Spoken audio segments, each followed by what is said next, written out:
ओम नमो भगवते वासुदेवाय। जय श्री कृष्ण। राधे राधे। आप सभी को विजय एकादशी की बहुत बहुत मंगल बधाई हो। भगवान विष्णु की अपार कृपा अपने भक्तों पर बनी रहे। आपका दिन शुभ और मंगलमय रहे। तो चलिए आज के दिन सुने फाल्गुन कृष्ण पक्ष की विजय एकादशी व्रत कथा। धर्मराज युधिष्ठिर बोले कि हे जनार्दन, फाल्गुन मास के कृष्ण पक्ष की एकादशी का क्या नाम है तथा उसकी विधि क्या है, सो सब कृपा पूर्वक कहिए। श्री भगवान बोले कि हे राजन, फाल्गुन मास की कृष्ण पक्ष की एकादशी का नाम विजय एकादशी है। इसके व्रत के प्रभाव से मनुष्य को विजय प्राप्त होती है। ये सब व्रतों से उत्तम व्रत है। इस विजय एकादशी के महात्म्य के श्रवण व पठन से समस्त पाप नाश को प्राप्त हो जाते हैं। एक समय देव ऋषि नारद जी ने जगत पिता ब्रह्मा जी से कहा कि महाराज, आप मुझसे फाल्गुन मास के कृष्ण पक्ष की विजय एकादशी का विधान कहिए। ब्रह्मा जी कहने लगे कि हे नारद, विजय एकादशी का व्रत पुराने तथा नए पापों का नाश करने वाला है। इस विजय एकादशी की विधि मैंने आज तक किसी से भी नहीं कही। ये समस्त मनुष्यों को विजय प्रदान करती है। त्रेता युग में मर्यादा पुरुषोत्तम श्री रामचंद्र जी को जब 14 वर्ष का वनवास हो गया, तब वे श्री लक्ष्मण जी और सीता जी के सहित पंचवटी में निवास करने लगे। वहां पर दुष्ट रावण ने जब सीता जी का हरण किया, तब इस समाचार से ही श्री रामचंद्र जी तथा लक्ष्मण जी अत्यंत व्याकुल हुए और सीता जी की खोज में चल दिए।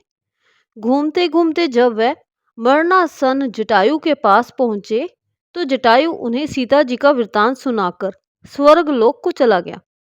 कुछ आगे जाकर उनकी सुग्रीव से मित्रता हुई और बाली का वध किया। हनुमान जी ने लंका में जाकर सीता जी का पता लगाया और उनसे श्री रामचंद्र जी एवं सुग्रीव की मित्रता का वर्णन किया। वहां से लौटकर हनुमान जी श्री रामचंद्र जी के पास आए और सब समाचार कहे। श्री रामचंद्र जी ने वानर सेना सहित सुग्रीव की सम्मति से लंका को प्रस्थान किया। जब श्री रामचंद्र जी समुद्र से किनारे पहुंचे, तब उन्होंने मगरमच्छ आदि से युक्त उस अगाध समुद्र को देखकर लक्ष्मण जी से कहा कि इस समुद्र को हम किस प्रकार से पार कर सकेंगे।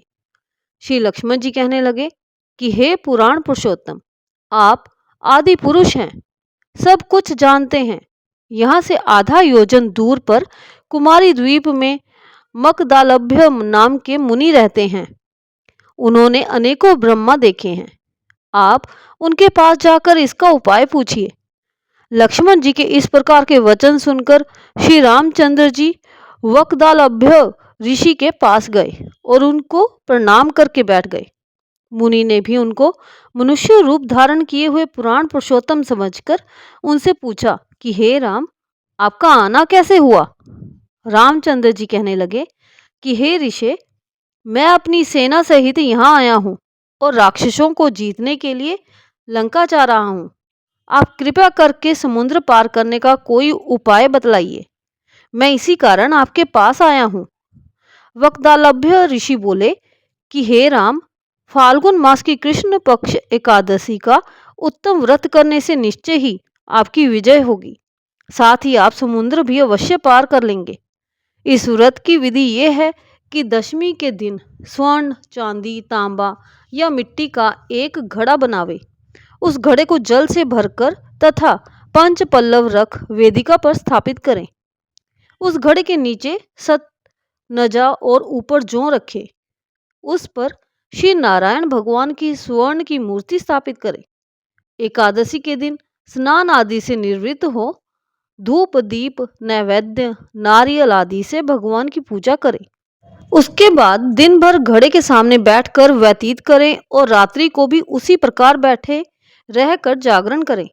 द्वादशी के दिन नित्य नियम से निवृत्त होकर उस घड़े को ब्राह्मण को दे देवें। हे राम, यदि तुम भी इस व्रत को सेनापतियों सहित करोगे तो तुम्हारी विजय अवश्य होगी। श्री रामचंद्र जी ने ऋषि के कथा अनुसार इस व्रत को किया और इसके प्रभाव से दैत्यों पर विजय प्राप्त करी। अतः हे राजन, जो कोई मनुष्य विधि पूर्वक इस व्रत को करेगा, दोनों लोकों में उसकी अवश्य विजय होगी। श्री ब्रह्मा जी ने नारद जी से कहा था कि हे पुत्र, जो कोई इस व्रत के महात्म्य को पढ़ता या सुनता है या सुनाता है, उसको वाजपेय यज्ञ का फल अवश्य प्राप्त होता है।